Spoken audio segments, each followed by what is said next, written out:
Hello everyone, my name is Abbey Elder. I am the Statewide Open Education Coordinator for Iowa, and today I'm going to share some of the work that the Iowa Open Education Action Team has been able to do over the past 5 years, thanks to support from the Midwest Higher Education Compact and our peers across the state.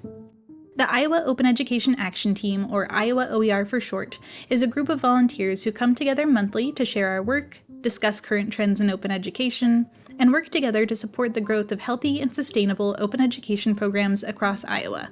In order to make sure that we're considering the needs of everyone in our community, our team includes representatives from Iowa community colleges, Regents universities, private institutions, and the Iowa Department of Education. Our vision is that every student in Iowa will have access to courses or programs fully using OER to support an affordable and high-quality education. But we know that only working within our institutions won't make that change happen. So we collaborate with one another and with other colleges across the state to advance the use of open educational resources. As this slide states, our work uplifts open education advocates across the state, helping them find confidence in their place as local OER leaders. And a lot of our work centers on building competencies among our peers and supporting their work. To date, we've completed a few major and minor projects. To help people find and engage with us, we've built a website and social media presence. To help people learn more about OER, we hold regular webinars of topics of interest to the community. To build greater connections across and beyond our members, we've hosted a statewide OER summit in 2022, and we've negotiated discounted membership prices for the Open Education Network through a consortial model that includes every college across Iowa. And to help us build on one another's work rather than reinventing the wheel, we host an open spreadsheet of adopted resources which is compiled into a searchable database of all the OER in use across Iowa. And we've compiled a shared Google Drive containing resources, slide sets, outreach materials, and other content to help those running OER programs. Since Iowa OER first began meeting in 2019, we've run an annual survey of our community to learn more about their programs and the overall use of OER across the state.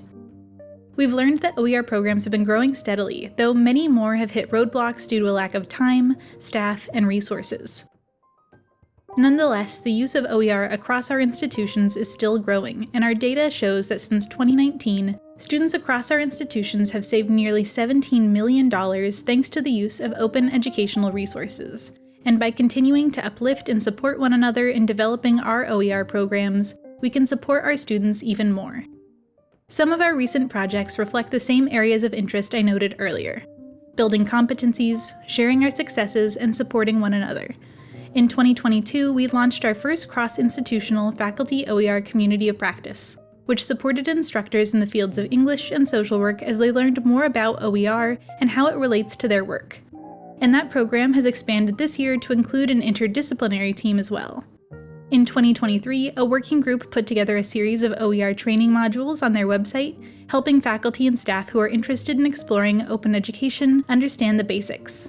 And just recently, one of our working groups pulled together a series of reusable outreach materials, which can be easily adapted to use the colors and logos of local institutions to support those who don't have marketing or funding support for their open education programs. And even now, there's more to be excited about.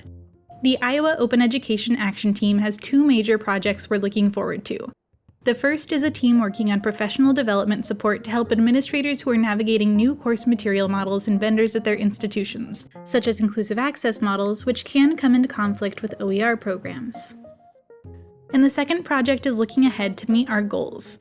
We have two goals for 2024 listed in our Action Team strategic plan: to conduct research into the range of OER work happening across Iowa, and to explore the potential for zero textbook cost, or ZTC, degree pathways within and across our institutions.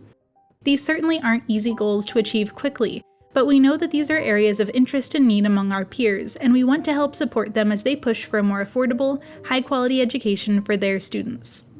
And this is where MEC comes in. The Midwest Higher Education Compact brought Iowa OER together in 2018, and we've done so much since then with their support. But you asked us how MEC can help us more. With that in mind, I think it makes sense to leverage the capacity that we lack and that you excel in: research.